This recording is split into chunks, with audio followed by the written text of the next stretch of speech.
Bien, tras la finalización de la Segunda Guerra Mundial, y si bien los aliados eran 4, las dos grandes potencias triunfantes eran la Unión Soviética y los Estados Unidos. Estos dos se convirtieron en adversarios potenciales por los términos paradigmáticos que tenían uno y otro. Paradigmáticos en términos ideológicos, en términos políticos, económicos y obviamente filosóficos, ¿no? Así se originó la división del mundo en dos bloques: capitalista, con su brazo militar, la Organización del Tratado del Atlántico Norte, o la OTAN, nacida el 4 de abril del año 1949, y comunista, con respecto a su brazo militar, el Pacto de Varsovia, nacido el 14 de junio de 1955. Vos, por una parte, tenías al comunismo, tierras, empresas y bienes confiscados, expropiados, un régimen de terror, de esclavitud sin libertad alguna, basada en la delación.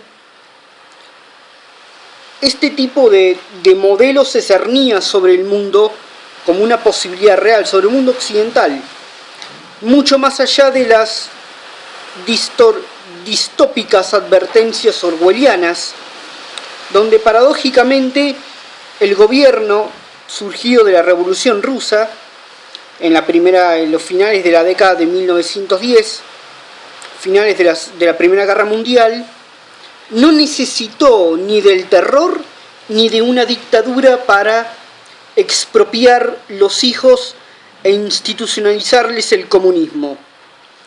A partir de la década del 50 en Occidente, al influjo de la Guerra Fría, hubo un fundado temor y terror fundado, ¿no?, a que el Estado despótico estalinista viniera por todo el mundo occidental conocido. Bueno, pasaron los años 60, 70, los 80 hubo una distensión en la Guerra Fría, hubo acercamientos entre los líderes tanto soviéticos como estadounidenses. De hecho, el premier Leonid Brezhnev se acercó a Richard Nixon. Nixon después visitó al presidente de Estados Unidos. Richard Nixon visitó después la Unión Soviética para concertar un par de tratados con respecto a la explotación marítima, ¿no? Pasadas estas décadas, después de una crisis política y un estancamiento geopolítico importante, finalmente, el 26, ya en los años 80, ¿no?, es decir, pasada la crisis política y estancamiento geopolítico, finalmente el 26 de diciembre de 1991, el Kremlin bajaba la bandera roja, carnalizando el fin de la vida de la Unión Soviética, dando paso a una nueva forma de poder socioeconómico, o sea, la actual Federación Rusa, que Vladimir Putin está tratando de hacer resurgir el tradicionalismo ruso allá en la gran patria rusa, ¿no? Su dirigente más notable, antes de la caída de la Unión Soviética, su dirigente más notable de la misma Unión Soviética era Mikhail Gorbachev, cuya política llamada perestroika, la perestroika, dio punto final al siglo XX, abriendo los procesos independentistas de Europa del Este, ¿sí?, reconociendo los estados bálticos como soberanos, propugnando la caída del muro de Berlín 2 años antes, en el año 1989, y derribando el comunismo en la misma Unión Soviética, dando paso al ciclo del liberalismo remasterizado, dígase neoliberalismo, que junto a la globalización es donde nacen todas las estructuras productivas y comerciales supranacionales que conocemos hoy en día. sumado a los organismos de tipo político que ya existían, que son organismos supranacionales, dígase la ONU, ¿no? Los movimientos migratorios a escala planetaria, a esto se le suma, ¿no? Es decir, con la caída de la URSS, el liberalismo remasterizado o el neoliberalismo, una visión no altruista, sino corporativa materialista de lo que es la relación del hombre con respecto hacia el prójimo y su interacción con otros, es decir, el mercado, ¿sí?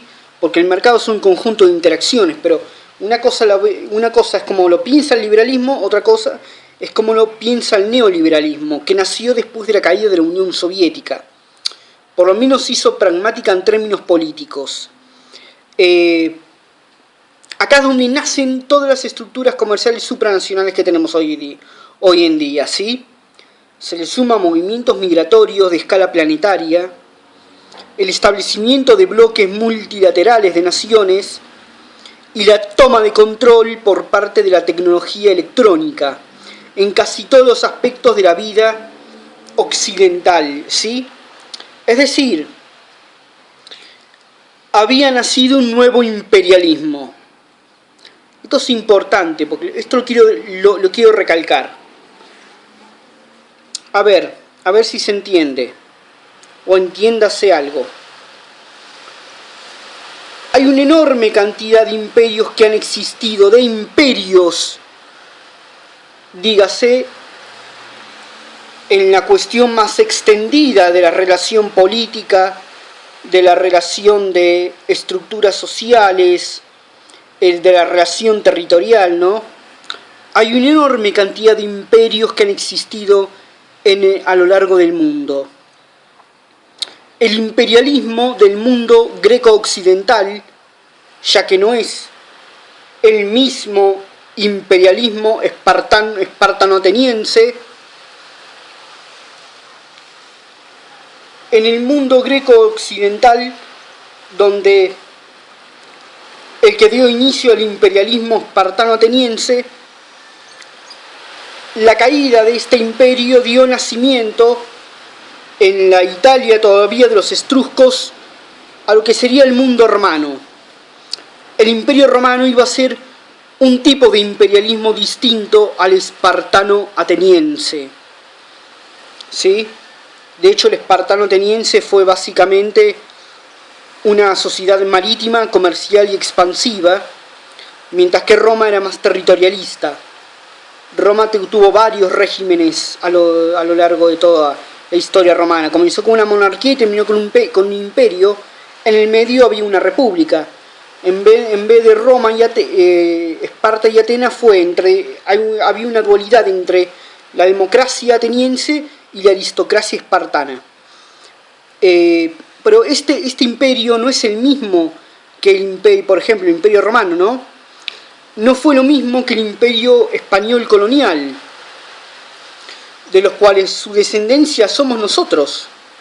No son lo mismo.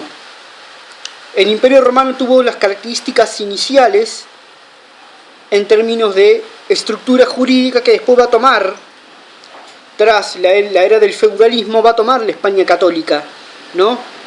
El imperio español colonial, de los cuales, reitero, somos descendientes, no es lo mismo que el imperio transoceánico mercantil británico, por ejemplo, cuya competencia con España lo daban las operaciones competitivas de corte marítimo, ¿no? Como lo hacían las potencias europeas en los siglos XVIII y XIX. Y este mismo imperio británico es distinto que los imperialismos bipolares, como el imperialismo americano, es decir, el imperio del dólar, ¿sí? Y sus estructuras de multinacionales, con influencia militar también, y sus brazos financieros, los brazos financieros del imperialismo del dólar, el imperialismo yanqui, como lo conocemos en términos vulgares,